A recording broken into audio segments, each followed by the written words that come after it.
Hi, and welcome to English-Fabule. Are you learning English?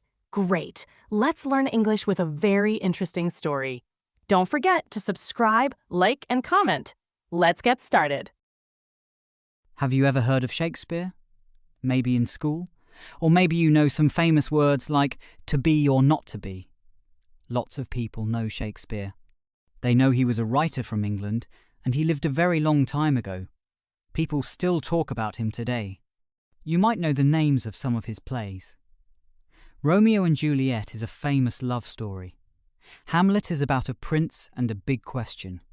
Perhaps you've even seen a play or a film with his stories. Maybe you learned some lines in class, or someone you know really likes Shakespeare. But who was Shakespeare? Was he just a name in a book? Or was he a real person with a real life? What was his life like? How did he become so famous? Why do we still read his words hundreds of years later? This is the story of William Shakespeare. It's a story about a boy from a small town who went to London and changed the world with his words. It's a story about theatres and actors, kings and queens, love and sadness, and lots of amazing plays. Even if you think Shakespeare is difficult, this story will surprise you. Let's find out about the real William Shakespeare and why his stories are still so important today. Chapter 1. Shakespeare is born in Stratford. Imagine a small town in England a long, long time ago. The town is called Stratford-upon-Avon. It is in the middle of England, in a place called Warwickshire. Warwickshire was famous for its green fields and many trees. The River Avon flows through Stratford, making it a pretty place. Stratford was a market town. This means it was a busy place where people came to buy and sell things. Farmers from the villages around Stratford came to the market to sell their food and animals. People in Stratford were often busy making and selling things too. In this town, in the year 1564, a baby boy was born. This baby boy would become very famous. His name was William Shakespeare. William's family lived in Henley Street in Stratford. His house is still there today. People visit it from all over the world. It is called Shakespeare's birthplace. The house was quite big for that time. It was bigger than many houses today. Families were often larger then, so they needed more space. William's father was called John Shakespeare. John was a businessman. He made and sold gloves. Gloves are coverings for your hands to keep them warm or protect them. John was a white-ower too. This is a person who makes white leather. Leather is made from animal skin and used to make many things, like gloves and shoes. John was also a wool dealer. Wool comes from sheep and is used to make clothes. John was a busy man with many jobs. He came from a farming family from a village near Stratford called Snitterfield. He moved to Stratford to learn his trade and start his business. William's mother was called Mary Arden. Mary came from a family that was a little richer than John's family. Her family had a farm in a village called Wilmcote, also near Stratford. People say Mary was a clever and capable woman. Her father trusted her a lot. When her father died, he chose Mary to be in charge of his things. He left most of his land and money to her. This shows he thought she was very responsible and smart. John and Mary got married and lived in the house in Henley Street. Before William, they had 2 daughters. But sadly, these daughters died when they were babies. This was common in those days. Many babies and young children died. After William, John and Mary had more children, they had 3 more sons and 2 more daughters. Most of these children lived to be adults. One brother, Gilbert, became a haberdasher. This is someone who sells things like hats and ribbons. He lived in London for a while. Another brother, Edmund, also went to London and became an actor, like William. But Edmund died young. William also had sisters, Anne and Joan. Anne died when she was very young, but Joan lived a long life and stayed in Stratford. Life in Stratford was normal for young William. It was a busy market town, but also surrounded by the English countryside. He would have seen farmers and animals in the market. He would have played with other children in the streets. He would have heard the sounds of people working and selling things. He would have seen the beautiful River Avon. He would have gone to church with his family. Stratford was a town like many others in England, but it was the town where William Shakespeare grew up. This small town in the middle of England was the start of a very big story, the story of William Shakespeare, the world's most famous writer. Chapter 2. School and Learning. Stratford-upon-Avon was not a very big town, but it was important. It had a market where people came to buy and sell things, and it also had a school. This school was called the Grammar School. It was free, so boys from the town could go there without their families paying money. It was a good school, and it helped boys learn important things. In Shakespeare's time, schools were different from schools today. Only boys went to the grammar school. Girls usually learned at home. And the lessons were not about many different subjects like maths, science, and history like today. At grammar school, boys mainly learnt about words and old stories. The most important thing they learned was Latin. Latin was the language of old Rome. It was also the language used in important books and by educated people in Europe at that time. Everything in the grammar school was taught in Latin. The teachers spoke Latin, and the boys had to speak and write in Latin too. This was hard work, but it was seen as very important. Why was Latin so important? Well, many books were written in Latin. Books about history, about science, and about stories. If you could read Latin, you could read all these books. It opened up a whole world of knowledge. Also, learning Latin helped people to understand how languages worked. It helped them to think clearly and to speak and write well in English too. At the grammar school in Stratford, boys also learned about old Roman plays. These plays were comedies and tragedies. Comedies are funny stories, and tragedies are sad stories. The Roman plays were very old, written by writers like Plautus. These plays were like lessons in how to write good plays. They showed how to tell a story on stage, how to make characters interesting, and how to make people laugh or cry. One Roman comedy, called Menechmi by Plautus, was a story about twin brothers who get mixed up. This story was very funny and clever. Another important book that boys learnt about was by a Roman writer called Ovid. Ovid wrote a long poem called Metamorphoses. This poem was full of old stories, myths, and legends from ancient times. Stories about gods and goddesses, and about heroes and monsters. These stories were very exciting and full of imagination. Boys loved to read them and learn about the ancient world. Metamorphoses was like a book of amazing stories, and it gave people lots of ideas for their own writing. The grammar school also taught boys about rhetoric. Rhetoric is the art of speaking and writing well to persuade people. It was very important in Shakespeare's time to be a good speaker. Boys learned how to make speeches, how to argue, and how to use words to make people believe them. They practiced writing and speaking in Latin, and this helped them to become good speakers and writers in English as well. Did William Shakespeare go to this grammar school in Stratford? We don't know for sure. There are no lists of students from that time that still exist. So, we can't say yes or no for certain.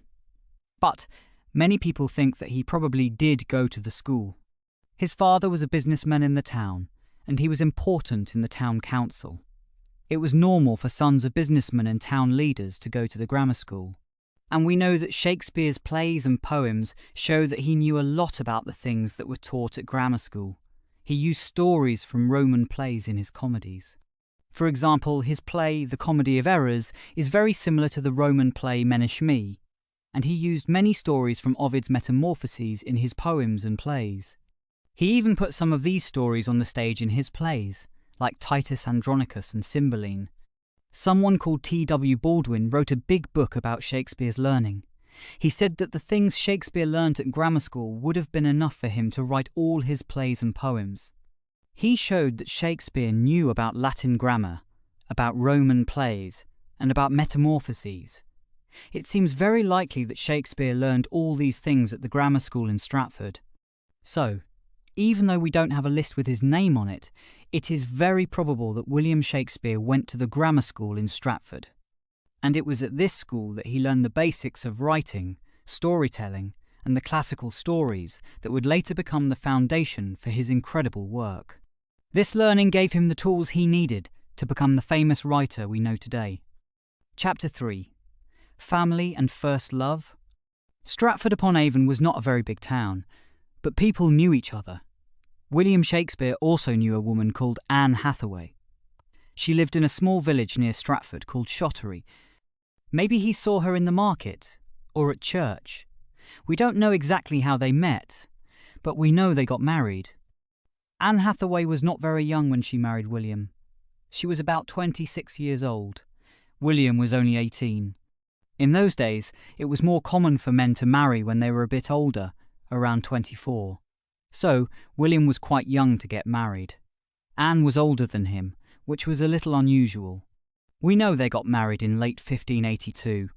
It was towards the end of the year when it started to get cold. Something interesting happened quite soon after they married. About 6 months later, in May 1583, William and Anne had a baby girl. They named her Susanna. Having a baby so soon after getting married meant that Anne was probably already pregnant when they got married. In that time, this was not really allowed by the church. It was not a good thing to have a baby before being married. In a play called Measure for Measure, Shakespeare wrote about a young man who almost gets into big trouble for doing the same thing. But for William and Anne, it seemed to work out okay. They got married, and then they had Susanna. Life in Stratford was about family and work. William's father, John, was a businessman. He made gloves and worked with leather. Maybe William helped his father sometimes before he left for London. But now, William had his own family to think about. He was a husband and a father very young. After Susanna was born, William and Anne had more children. 2 years later, in 1585, Anne gave birth to twins. Twins are 2 babies at the same time. It was a big surprise and a lot of work. They had a boy and a girl. They named the boy Hamnet and the girl Judith. So, now William and Anne had 3 children, Susanna, Hamnet and Judith. They lived in the house in Henley Street in Stratford. This house is still there today, and people call it Shakespeare's birthplace. It was a big house for that time, bigger than many houses today. They needed the space because they had a big family. We don't know a lot about William and Anne's life together in Stratford with their young children. We can imagine it was busy. Anne was looking after the babies in the house. William was probably working, maybe helping his father, maybe doing other things. We know he was still in Stratford for a few more years after the twins were born. It is interesting to think about what William was like as a young husband and father. Was he happy? Was he already thinking about writing plays and poems? We don't have many letters or diaries from that time to tell us exactly what he was thinking and feeling, but we can guess that family was important to him. He stayed married to Anne for his whole life. Even when he moved to London to work in the theatre, Anne and the children stayed in Stratford. He always came back to visit them. He bought a big house in Stratford later, when he had more money. This shows he always thought of Stratford as his home, and his family is very important. Sadly, later in life, William and Anne faced sadness. Their son, Hamnet, died when he was only 11 years old. This must have been a very sad time for the whole family. We don't know exactly how William felt, but it is hard to lose a child. But in these early years, with Susanna, Hamnet and Judith as babies, maybe it was a happy time too. A young family starting life in a small English town. It was the beginning of William Shakespeare's story, not just as a writer, but as a husband and father in Stratford-upon-Avon. Chapter 4. Leaving home for London. Stratford-upon-Avon was William Shakespeare's home. He was born there, went to school there, and got married there. He knew the town very well. He knew the River Avon, the market, and the church. But Stratford was a small town. For a young man with dreams, maybe it felt too small. We don't know exactly when William Shakespeare decided to leave Stratford. It was probably sometime after his twins, Hamnet and Judith, were born in 1585. He was a young husband and father. Life in Stratford was familiar and safe. But maybe William wanted more.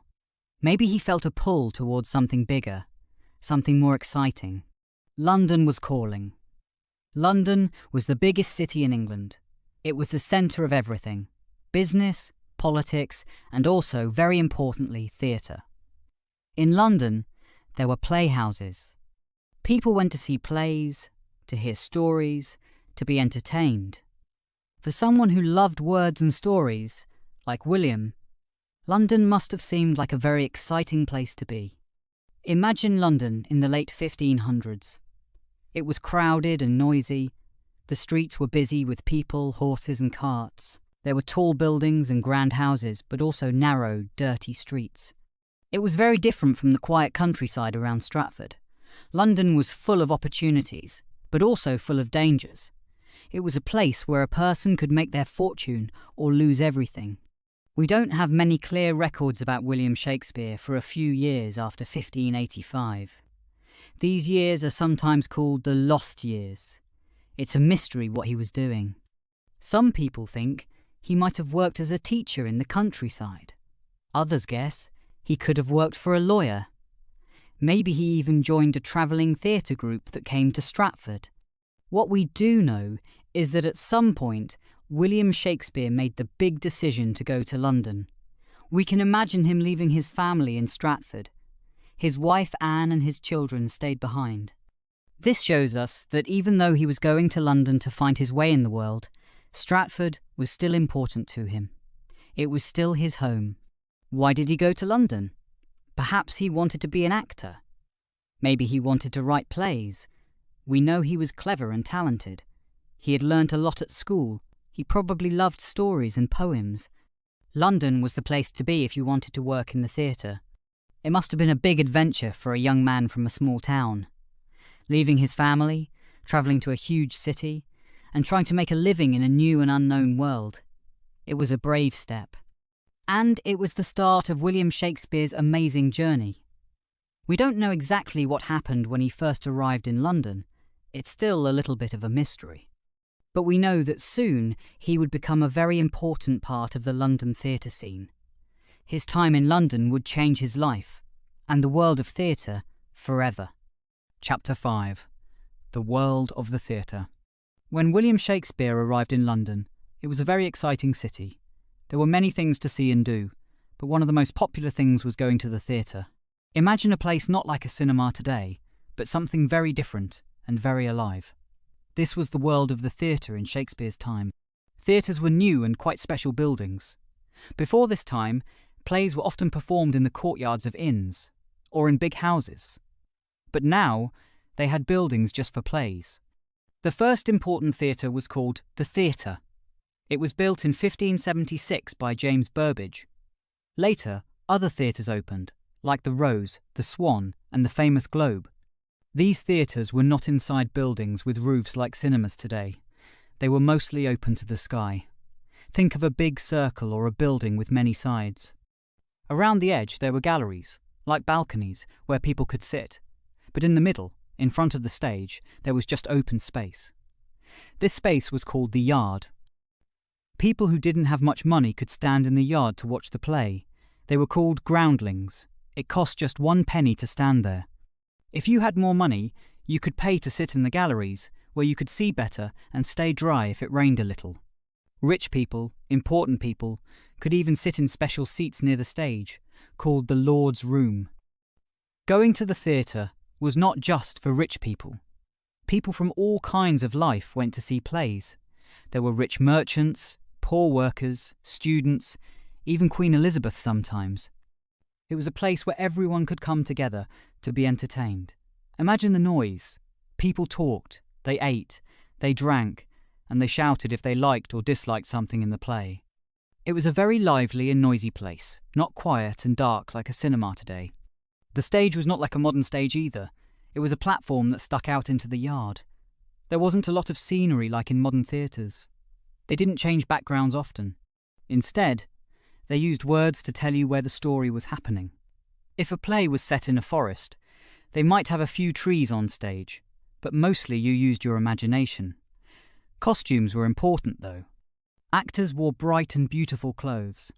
These costumes helped to show who the characters were: kings, queens, soldiers, or servants. Plays in Shakespeare's time were performed by groups of actors called companies. These companies were like teams. They worked together all the time. They had names like the Lord Chamberlain's Men, later the King's Men, and the Lord Admiral's Men. These names came from rich or important people who supported the companies. Shakespeare worked with the Lord Chamberlain's Men for many years. These companies didn't just do one play. They had many plays in their repertory. This means they knew how to perform many different plays, and they changed the play each day. You could go to the theatre many times and see different stories. They performed plays about history, about love, about funny things, and about sad things. Plays were very important in London at this time. They were a way to tell stories, to make people laugh, to make them cry, and to think about life. For Shakespeare, this world of the theatre was to become his life. He would not only act in these theatres, but he would also write the words that the actors spoke, the stories that the audiences loved. He was entering a world full of energy, creativity, and drama, the exciting world of the London theatre. Chapter 6: Actor and Playwriter. Maybe Shakespeare started as an actor. We know he was an actor later in his life, because his name is on lists of actors in plays. Being an actor was a job. Theatre companies needed people to perform in their plays. Imagine Shakespeare on stage, wearing costumes, speaking loudly so everyone could hear. But Shakespeare did more than just act. He also started to write plays. Why did he write plays? Well, theatres always needed new stories. People wanted to see something new each time they went to the theatre. So, there was a big demand for new plays all the time. Writing plays in Shakespeare's time was not always something you did alone. Sometimes, writers worked together. It was common to collaborate. Maybe one person had an idea for a story, and another person helped to write the words. Or maybe a few writers worked together on the whole play. Think of it like building a house. One person might design the house, another person might build the walls, and someone else might put on the roof. With plays, one writer could plan the story, another could write the funny parts, and another could write the sad parts. We don't know exactly how Shakespeare started writing. Maybe he joined a theatre company that came to Stratford when he was younger. Perhaps he learned about theatre from them. Maybe he started by helping other writers. Someone might have needed help to finish a play, or to make it better. Shakespeare could have been a playmender at first. This means he helped to fix or improve plays that were already written. But soon, Shakespeare was writing his own plays. What kind of plays did he write first? He wrote different kinds. Some of his early plays were tragedies. Tragedies are sad stories. They often end with people dying. One of Shakespeare's early tragedies was called Titus Andronicus. It's a very dramatic and violent story. It's about revenge and terrible things happening to a family. It's a play that makes people feel very strong emotions. He also wrote comedies. Comedies are funny plays. They usually have happy endings, often with weddings. One of his first comedies might have been The Two Gentlemen of Verona. This play is about friendship and love, and how sometimes love can cause problems between friends. It's a story with some funny parts, and some more serious parts too. And Shakespeare wrote history plays. These plays told stories about the history of England, especially about kings and queens. He wrote a series of plays about King Henry VI. These plays are full of battles, power struggles, and interesting characters from English history. Plays like Henry VI, Part 1, Part 2, and Part 3 tell a long story over many years. They show how families fought for the throne of England. In these early plays, Shakespeare was learning his skills. He was working with other writers sometimes. For example, some people think he worked with another writer called George Peele on Titus Andronicus. And maybe he worked with Thomas Nashe on Henry VI, Part 1. Collaboration was normal in the theatre world. By the time he was writing these plays, Shakespeare was becoming known in London. People were starting to talk about him as a new writer for the theatre. He was both an actor and a playwright, working hard in the exciting world of London theatre. He was beginning his journey to become the famous Shakespeare we know today. Chapter 7. Funny Plays Comedies. After writing serious plays about history and sad stories about tragedy, Shakespeare also loved to make people laugh. He wrote many plays that we call comedies. Comedies are funny plays. They make the audience feel happy and enjoy themselves. What makes a play a comedy? Well, comedies often have jokes. Sometimes the jokes are with words, clever things people say. Sometimes the jokes are because of situations, like when people make mistakes or get into silly problems. And comedies often have funny characters. These characters might be a bit foolish or do strange things, but they make us laugh. Shakespeare was very good at writing comedies. He knew how to make people laugh in different ways. He wrote comedies about love, about mistakes, and about silly people. And most of his comedies have happy endings. This is another thing that makes them comedies. Everything works out well in the end, usually with people getting married and everyone being happy. One kind of funny thing in Shakespeare's comedies is mistaken identity. This is when people think someone is someone else. Imagine two people who look exactly the same. If you mix them up in a play, it can be very funny. Shakespeare did this in a play called The Comedy of Errors. In this play, there are two sets of twins who get mixed up. It causes a lot of confusion and funny situations because everyone thinks one twin is the other. People get angry and confused, and the audience laughs because we know what's really happening. Another funny thing is funny characters. Shakespeare created many characters that are just silly or a bit strange, but very funny to watch. Think about The Taming of the Shrew. This play has a strong woman, Catherine, who is not easy to get along with. And then there is Petruchio, a man who tries to tame her, to make her a good wife. Their fights and arguments are very funny. Petruchio does crazy things to show Catherine who is in charge, and it makes the audience laugh at their silly relationship. A Midsummer Night's Dream is another very famous comedy. This play is full of magic and funny situations. It is about four young lovers who get lost in a forest. In the forest, there are fairies, magical creatures. The fairies use magic love juice to make people fall in love with the wrong people. Imagine falling in love with someone you don't even like because of magic. This play has a lot of funny confusion and silly love problems. There are also some funny workmen in the play who want to put on a serious play, but they are not very good actors. Their mistakes and bad acting are very funny to watch. Shakespeare also wrote Twelfth Night. This is a comedy about a girl, Viola, who dresses up as a man. She needs to get a job and thinks it's safer to be a man. As a man, she works for a duke, Orsino, and Orsino sends her to woo Olivia, a countess. But Olivia falls in love with Viola, thinking she is a man, and Orsino is also confused. It's a funny mess of mistaken identity and love problems. There are also some very funny servants and jokes in this play that make people laugh. As You Like It is a comedy that takes place mostly in a forest, the Forest of Arden. People go to the forest to escape problems at home. In the forest, they find new love and solve their problems. There's a girl, Rosalind, who also dresses up as a man, Ganymede, and gives love advice to the man she loves, Orlando, who doesn't know it's her. This play is funny because of the situations and the clever things people say about love and life in the forest. Much Ado About Nothing is a comedy with two love stories.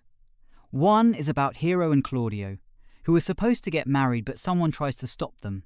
The other story is about Beatrice and Benedick, who argue all the time but are secretly in love.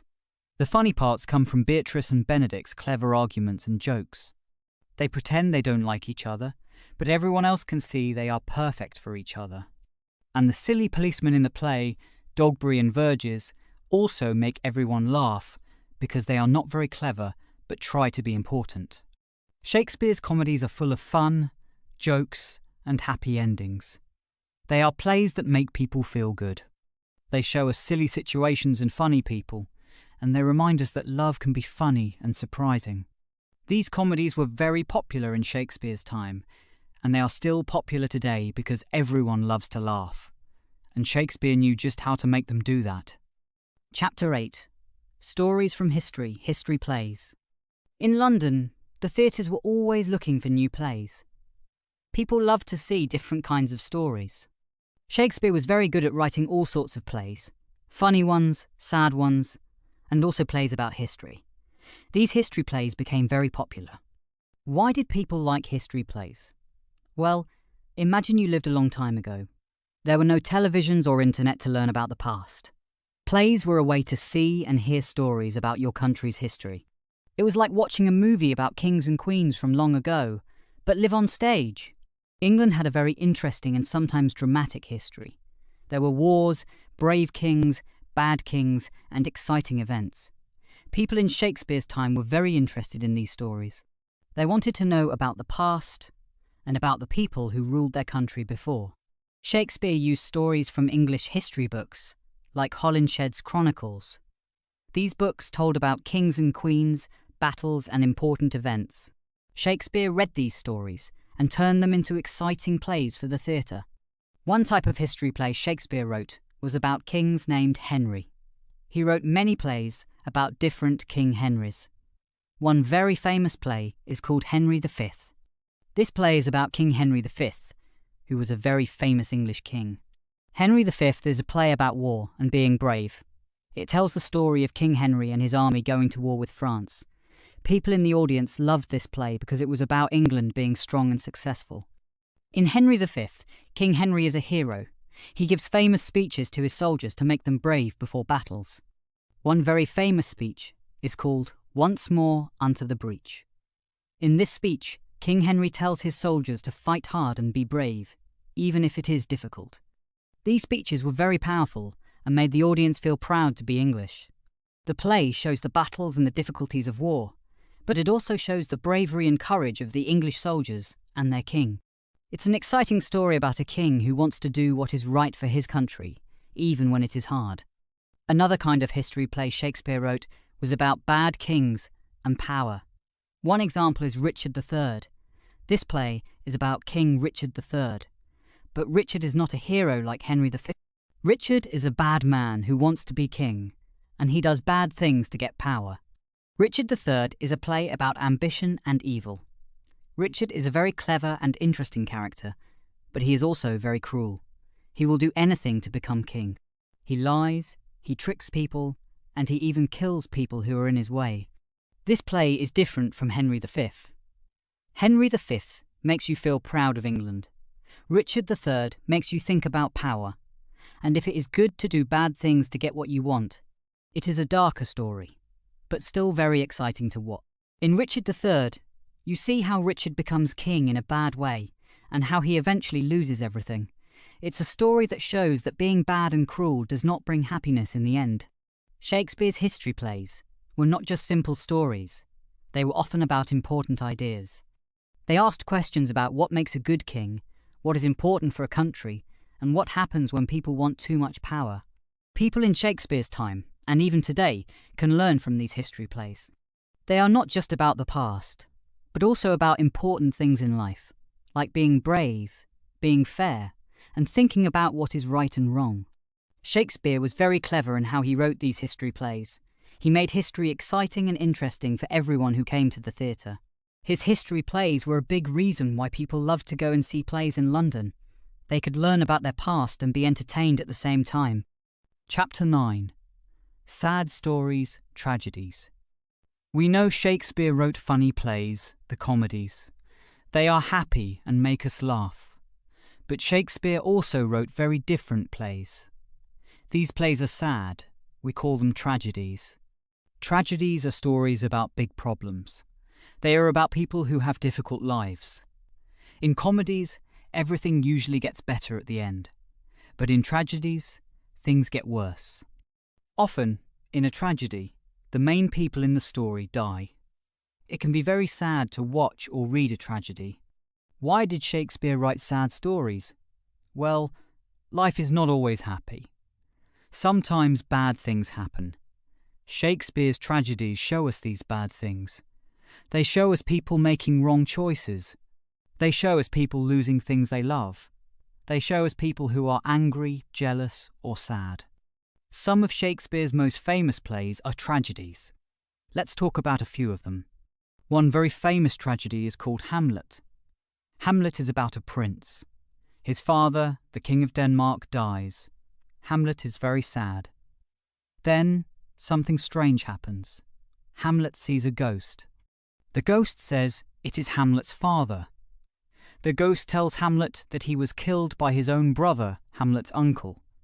And this uncle is now the new king and married to Hamlet's mother. Hamlet is very shocked and angry. He wants to find out if the ghost is telling the truth. He pretends to be crazy so he can watch his uncle and see if he is guilty. In Hamlet, there is a very famous line, "To be or not to be, that is the question." This is Hamlet thinking about life and death. He is very confused and unhappy. In Hamlet, many people die. Hamlet makes mistakes. He hurts people he loves. In the end, Hamlet himself dies. It is a very sad story about revenge, death, and big questions about life. Another famous tragedy is Macbeth. Macbeth is about a soldier in Scotland. He is a brave soldier. One day, Macbeth and his friend Banquo meet 3 witches. The witches tell Macbeth that he will be the King of Scotland. This idea goes into Macbeth's head. His wife, Lady Macbeth, is also very ambitious. She wants Macbeth to be king very much. Lady Macbeth tells Macbeth to kill the current king, Duncan. Macbeth is scared to do this. It is a bad thing to kill a king, especially a good king like Duncan. But Lady Macbeth pushes him. She says he is not a man if he is afraid.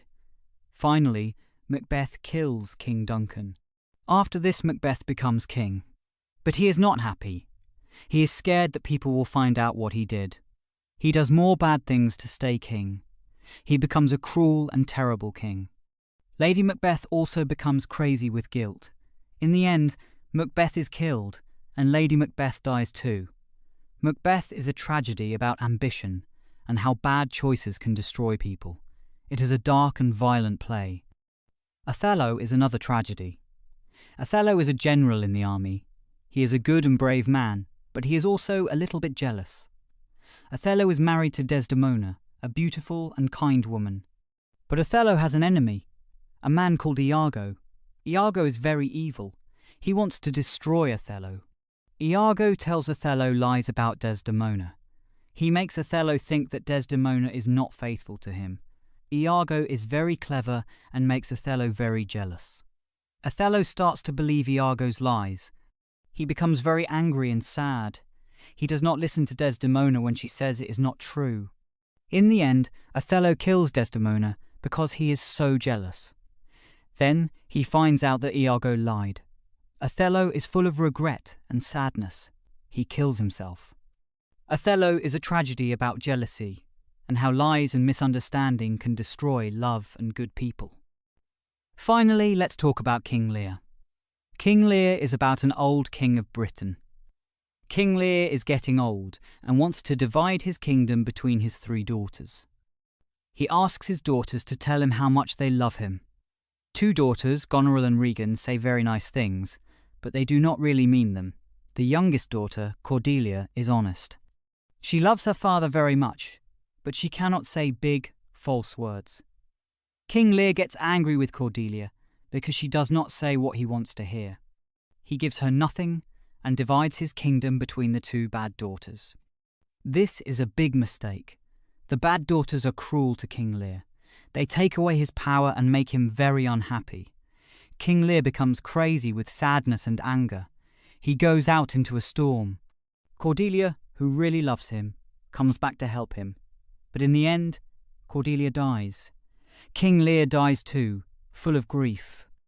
King Lear is a very sad tragedy about family problems, old age and loss.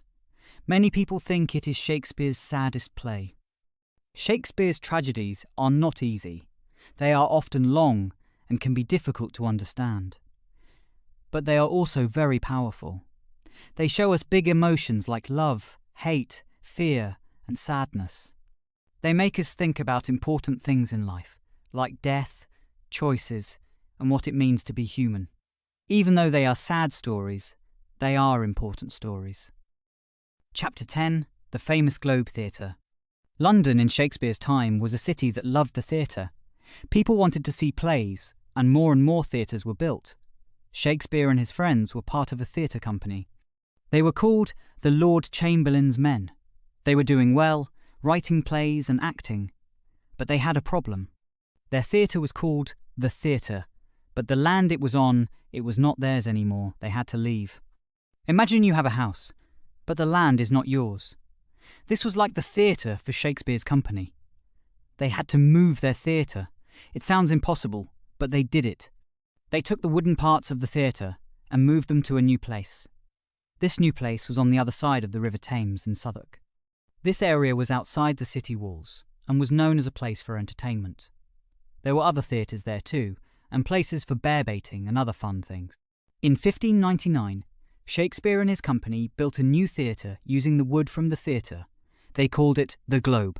It became very famous. The Globe was special. It was their theatre. They owned it together. Shakespeare was not just writing plays and acting anymore. He was also part owner of the theatre itself. This was a big step for him and his company. What was the Globe like? Imagine a big circle, mostly made of wood. It was 3 stories high. It was open to the sky in the middle, like a courtyard. The stage was like a platform that came out into this open space. Around the open space there were galleries like balconies where people could sit. The stage itself was simple but clever. It had a trapdoor in the floor. Imagine actors disappearing quickly or ghosts coming up from below. Above the stage there was a roof, like a canopy. This roof was sometimes called the heavens. It could protect actors from rain, and maybe they could even use ropes and things to make actors fly down from the heavens in some plays. Behind the stage, there were doors for actors to come in and go out. There was also a space that could be used for different scenes, maybe for a bed in a bedroom scene, or a tomb. Above this space, there was another level, like a balcony. Imagine Juliet standing there when Romeo calls to her. Behind the stage was the tiring house. This was like the backstage area. Actors changed their costumes there. They kept their things there. High up on the Globe there was a little hut. A trumpeter would stand there and play music to tell people that a play was going to start soon. And on top of the hut they put a flag. When the flag was flying, it meant a play is on today. People paid to come to the Globe. If you were poor, you could stand in the open space in front of the stage. These people were called groundlings. It only cost a penny to stand there. It might be crowded and noisy, but you were right in front of the action. If you had more money, you could pay another penny to sit in the galleries, in a seat under a roof. Rich and important people could sit in special seats near the stage, in the Lord's Room. It was more expensive, but you had the best view. The Globe was a lively place. People talked, they ate, they drank. It was not quiet like theatres today, but everyone was there to see the play. Shakespeare wrote many of his most famous plays for the Globe. Plays like Hamlet, Othello, and King Lear were first performed there. The Globe was perfect for these plays. It was a place where stories came to life. The Globe was very important for Shakespeare's company. It was their home. It was where they made their money. It was where Shakespeare's plays were seen by thousands of people. It was a symbol of their success. Sadly, in 1613, something bad happened at the Globe. During a performance of a play called Henry VIII, a cannon was fired for the play, but the cannon fire set the roof of the Globe on fire. The theatre burned down very quickly. Imagine all that wood and straw catching fire. It must have been terrible. But it wasn't the end of the Globe. Shakespeare and his company were strong. They rebuilt the Globe very quickly. This time they used tiles for the roof, not straw. This new Globe was even better. It was still the famous Globe Theatre, the home of Shakespeare and his amazing plays. The Globe became known all over London, and even in other countries, because of the wonderful plays of William Shakespeare performed there. It was truly a famous place, and it all started with Shakespeare and his friends building their own theatre by the river. Chapter 11. Becoming famous and rich. Life in London was good for William Shakespeare. He worked hard, but he was becoming successful. People in London started to know his name. not just as an actor, but as a writer too. In the 1590s, more and more people wanted to see plays. Theatres like the Rose and the Swan were popular. Then, a new theatre was built, the Globe. Shakespeare was one of the people who helped to build it. This was a big step. It showed he was important in the theatre world. He was not just working for someone else, he was part owner. Shakespeare's company, the Lord Chamberlain's Men, later they became the King's Men, was very popular. They performed plays for everyone, rich people and poor people. They even performed for Queen Elizabeth. This was a great honour. It meant the Queen liked their plays, and it made the company even more famous. People started to talk about Shakespeare's plays. A writer named Francis Meres wrote a book. In this book he said Shakespeare was the most excellent writer for comedies and tragedies in England. He even listed some of Shakespeare's plays like Romeo and Juliet, A Midsummer Night's Dream, and The Merchant of Venice. This was like a good review in a newspaper today. It helped more people know about Shakespeare and his plays. As Shakespeare became more famous, he also started to make more money. Writing plays and acting in them was a good job. He was a shareholder in the Globe Theatre too. This meant, when the theatre made money, Shakespeare got a share. We know Shakespeare became rich because he started buying things. First, he bought a big house in Stratford-upon-Avon called New Place. This was in 1597. New Place was the second biggest house in Stratford. It was much bigger than his family needed. This shows he was thinking about his family and their future. Maybe he wanted to show people he was doing well. He didn't just buy a house, he also wanted to become a gentleman. In those days, being a gentleman was important. It meant you had a good social position. Shakespeare asked for a coat of arms. This was like a special family symbol. Only gentlemen could have a coat of arms. Getting a coat of arms showed that Shakespeare's social status was rising. He was becoming more important in society. Shakespeare continued to buy land and property in Stratford. In 1602, he spent a lot of money, £320, to buy land. This was a lot of money then. In the same year, he bought a cottage in Stratford too. Maybe this was for his family or for servants. Then, in 1605, he made another big investment. He paid £440 for something called tithes in Stratford. This was like buying a share in the church's income. It would give him money every year, about £40. This was twice the salary of the local priest. Even when he was in London, Shakespeare thought about Stratford. He was known as William Shakespeare of Stratford-upon-Avon. He saw Stratford as his real home. London was where he worked, but Stratford was where his family was, and where he invested his money. In 1613, Shakespeare made another investment in London. He bought a gatehouse in Blackfriars. This was in London, but he was still called of Stratford-upon-Avon in the document. It seems he was still thinking of Stratford as his home, even though he worked in London. Shakespeare had come a long way from a small town in the countryside. He was now a famous writer, a successful actor, and a wealthy man. He was respected in London and in his hometown of Stratford. He had become rich and famous because of his talent and his hard work in the theatre. People loved his plays, and this brought him success beyond what a boy from Stratford might have ever imagined. Chapter 12. Love Poems and Family. After writing many plays for the theatre, William Shakespeare did something a little different. He wrote poems. These were not poems for the stage, but poems that felt more personal. They were called sonnets. Imagine you have a secret notebook, and you write down your feelings in it. Shakespeare's sonnets are a bit like that. They are like looking into his heart and seeing what he felt about love and friendship. These poems were not really for the public at first. It seems Shakespeare wrote them for himself, and maybe for his friends. Someone, a publisher named Thomas Thorpe, got these poems and printed them in a book in 1609. It was called Shakespeare's Sonnets.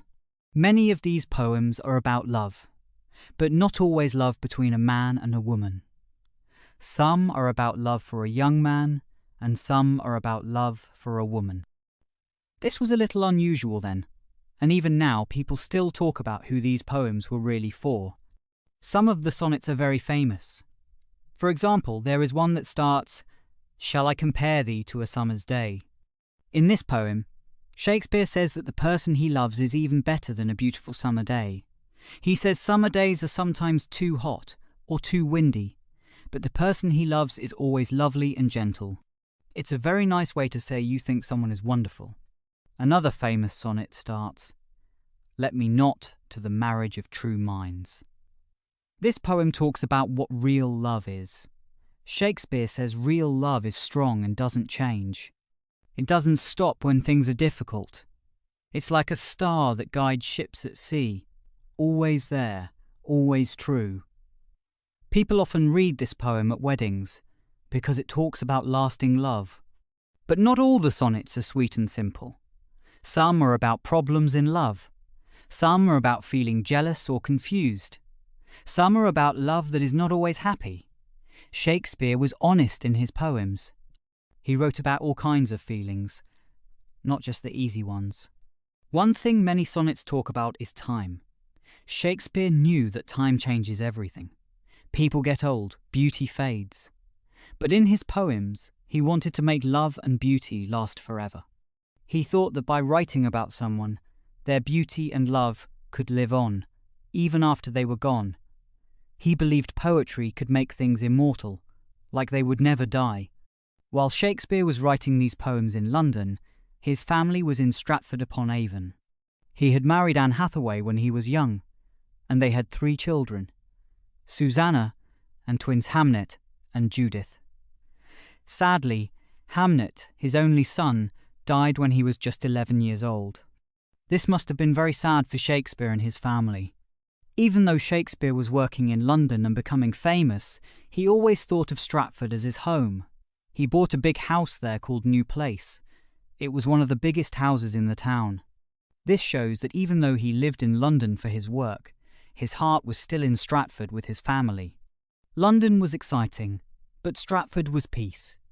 It took a few days to travel between London and Stratford on a horse. But Shakespeare travelled back home often, especially during Lent when the theatres were closed. He was like a modern commuter, going back and forth between work and home. It seems that for Shakespeare, family was very important. He made sure they were taken care of in Stratford.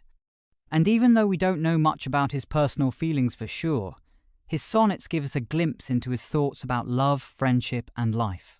They are a special part of his work, different from his plays, but just as powerful and beautiful.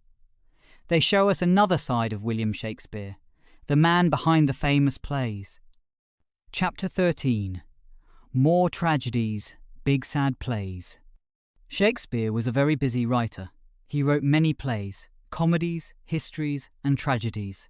We know about his funny comedies and exciting history plays. But he also wrote some very famous tragedies later in his life. These tragedies are often called his big sad plays. They are very powerful and make people think about life in a deep way. 2 of the most famous of these later tragedies are King Lear and Macbeth. These plays are different from his earlier tragedies like Romeo and Juliet. They are darker and explore more difficult ideas. They are not just about love going wrong. They are about bigger problems in the world and inside people. Let's talk about King Lear first. This play is based on an old story from history. King Lear is an old king of Britain. He has 3 daughters. He decides he wants to stop being king and divide his kingdom between his daughters. But he wants them to tell him how much they love him first. 2 of his daughters, Goneril and Regan, say very nice things to him. They say they love him very, very much. But his youngest daughter, Cordelia, is honest. She says she loves him as a daughter should love her father, not with big false words. King Lear gets angry because he wants to hear big, nice words. He is foolish. He does not understand true love. He believes the daughters who lie to him. Because Cordelia is honest, King Lear gets very angry and sends her away. He divides his kingdom between the 2 daughters who lied. This is a big mistake. Goneril and Regan are not good daughters. They are cruel and selfish. They start to treat King Lear very badly. They take away his power and make him feel like he is nothing. King Lear becomes very sad and angry. He starts to lose his mind. He goes out into a big storm. The storm is like the storm in his mind. He suffers very much. King Lear is about suffering. It shows how people can be cruel to each other and how bad decisions can cause terrible pain. It makes us think about families, power, and what is really important in life. It is a very sad story, but it is also very powerful. Another big sad play is Macbeth. This play is also based on history, but Shakespeare changed the story a lot. Macbeth is about a brave soldier in Scotland. He is a good man at the start of the play. But then some witches tell him something that changes his life. The witches tell him that he will be the King of Scotland. Macbeth starts to think about becoming king. He is ambitious. He wants to be important. His wife, Lady Macbeth, is also very ambitious. She pushes him to do bad things to become king. She is very strong and cruel. She tells him not to be weak. Macbeth and Lady Macbeth decide to kill the king, King Duncan. Duncan is a good king and a guest in Macbeth's castle. Killing him is a terrible crime. After Macbeth kills King Duncan, he becomes king. But he is not happy. He feels guilty and afraid. He has done a very bad thing to get what he wanted. Macbeth becomes a tyrant. He kills more people to stay king. He becomes more and more cruel. Lady Macbeth also suffers. She feels guilty about what they have done. She starts to lose her mind too. Macbeth is about ambition and guilt. It shows how bad choices can destroy people. It makes us think about good and evil, and what happens when people want power too much. Both King Lear and Macbeth are tragedies. They are not happy stories. They are about suffering, bad choices, and death. But they are also very important plays. They show us deep things about human life and the world. They make us think about big ideas like justice, mercy, good, and evil. These plays are still performed and read today because they are very powerful and they still speak to people, even after many years. They are big, sad plays, but they are also very great plays. Chapter 14. Back to Stratford. End of London life. After many years in London, William Shakespeare went back home to Stratford-upon-Avon. London was exciting.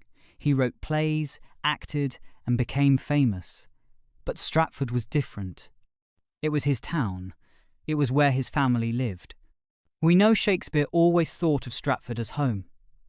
Even when he was in London, he bought a big house in Stratford called New Place. It was the second biggest house in town. This shows that he planned to live in Stratford again one day. London was for work, but Stratford was for life. Life in London was busy and maybe noisy.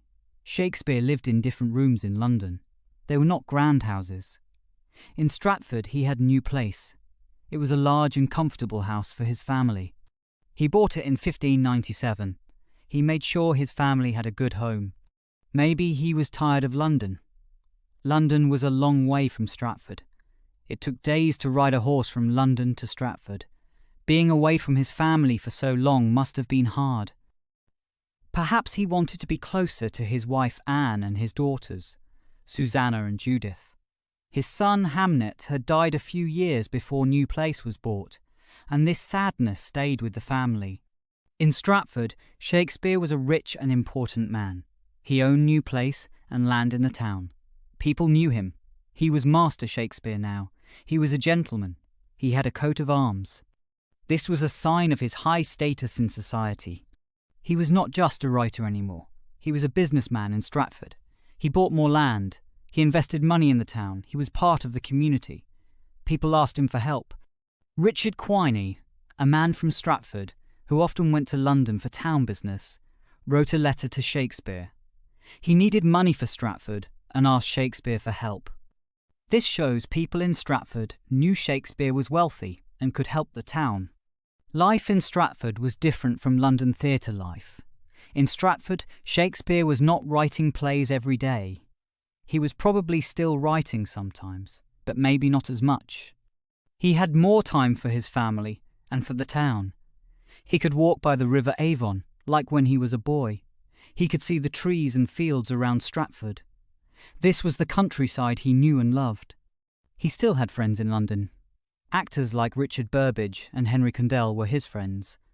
Maybe they visited him in Stratford sometimes. But his main life was now in Stratford. He lived in New Place with his wife. His daughter Susanna and her husband, Dr. John Hall, also lived in Stratford. His daughter Judith was there too. His sister, Joan Hart, lived in the old family house in Henley Street, the birthplace. Shakespeare was surrounded by his family. He was getting older. He was not a young man anymore. Maybe he wanted a quieter life in the place where he grew up. London was exciting when he was young and starting his career. But now, Stratford was home. It was time to go back to Stratford and end his busy London life. He had made his mark on the world in London. Now, it was time for peace in Stratford. Chapter 15. Shakespeare's death and his story today. William Shakespeare went back to Stratford-upon-Avon. He was tired of London, maybe.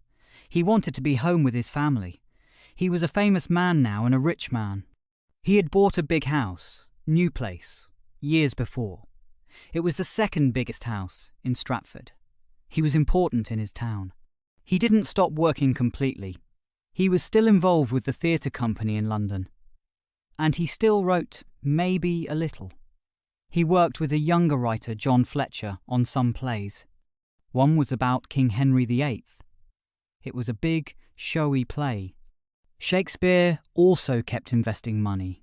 He bought a gatehouse in London in 1613, but Stratford was his real home. He cared about Stratford. He helped people there.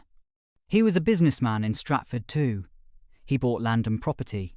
He was making sure his family would be okay after he was gone. In 1616, Shakespeare became ill. We don't know exactly what was wrong with him. He knew he was not going to live much longer. In January, he made his will. A will is a paper that says what you want to happen to your things when you die. He changed his will a little bit in March. Maybe something happened in his family then, we are not sure. In his will, he left most of his property to his daughter Susanna. He left his house in Henley Street to his sister Joan. He gave money to his friends and to the poor people of Stratford. He even left money to his friends in the theatre company, Richard Burbage, Henry Condell, and John Heminges. He wanted them to buy rings to remember him. There is one strange thing in his will. He left his wife Anne his second best bed. People have wondered about this for a long time. Was it an insult? Or was the second best bed actually a special bed, their marriage bed? We don't really know. Maybe he knew she would be taken care of anyway by Susanna. William Shakespeare died on the 23rd of April, 1616. It's interesting because people think that the 23rd of April was also his birthday, 53 years before. We don't know exactly why he died. People in Stratford were sad. He was a famous man from their town. They buried him in Holy Trinity Church in Stratford. There is a monument to him in the church. It's a statue of him, looking a bit serious. There are words in Latin and English about him being a great writer. His gravestone is simple. It has words written on it, like a little poem. It says, "Good friend, for Jesus' sake forbear to dig the dust enclosed here. Blessed be the man that spares these stones, and cursed be he that moves my bones." It's a bit of a strange poem, maybe to stop people from moving his bones later. We don't know for sure if Shakespeare wrote these words himself. After Shakespeare died, his friends from the theatre, John Heminges and Henry Condell, did something very important. They collected 36 of his plays and put them all in one big book. This book is called the First Folio. It was published in 1623. This first folio was so important because without it, we would have lost many of Shakespeare's most famous plays. Plays like Macbeth, Twelfth Night, The Tempest, and Julius Caesar were printed for the first time in this book. It saved them for us. Why is Shakespeare still so famous today, so many years after his death? It's because his words are still powerful. His stories are still exciting and interesting. He wrote about things that everyone understands: love and hate, jealousy and ambition, sadness and happiness, life and death. These are things that people felt hundreds of years ago, and we still feel them now. His plays are full of amazing language. He used words in new and clever ways. He wrote beautiful poetry and funny jokes. His characters are so real. We can see ourselves in Hamlet, in Romeo, in Juliet, in Macbeth, even though they are from a different time. Shakespeare's plays are performed all over the world, in many different languages. People study his plays in school and university. Movies and television shows are still made from his stories. His words are part of the English language, and many other languages too. William Shakespeare's story is not just the story of a man who lived in Stratford and London a long time ago. It's the story of how words can live on, how stories can travel across time and places, and how one person's imagination can change the world, even hundreds of years later. His words are still alive, and they still speak to us today. Conclusion: Shakespeare's story today. So, we have followed William Shakespeare's life. He started in a small town called Stratford-upon-Avon. He went to London, a big and exciting city. There he worked in the theatre. He was an actor, but he became more famous as a writer of plays. He wrote funny plays, history plays, and very sad plays called tragedies. Shakespeare's plays were very popular then, and they are still popular now. After many years in London, he went back to Stratford. He was a rich and respected man. He died in Stratford, but his stories did not die. Why do we still read and watch Shakespeare's plays today, after so many years? One reason is that his stories are about big ideas that everyone understands. He wrote about love, like in Romeo and Juliet. He wrote about sadness and death, like in Hamlet and King Lear. He wrote about power and ambition, like in Macbeth and Richard III. These feelings and ideas are still important to us now. Shakespeare's words are also very beautiful and powerful. Even if the English language has changed a little since his time, we can still feel the power in his writing. People all over the world read Shakespeare in different languages. His plays are performed in theatres everywhere. You can even see Shakespeare's stories in films and on television. Shakespeare's stories help us understand ourselves and other people. They make us think about life and big questions. He knew that people are both good and bad, happy and sad. His plays show us all these things. So, even though William Shakespeare lived a long time ago, his story and his words still live with us today. They are still important, and they still have something to say to everyone. Hey there! Just a second before you go. If you learned something new today, please give this video a like, write your thoughts in the comments, and subscribe to the channel. It only takes a second, and it really, really helps to create even better English videos for you. Your support means the world. Thank you.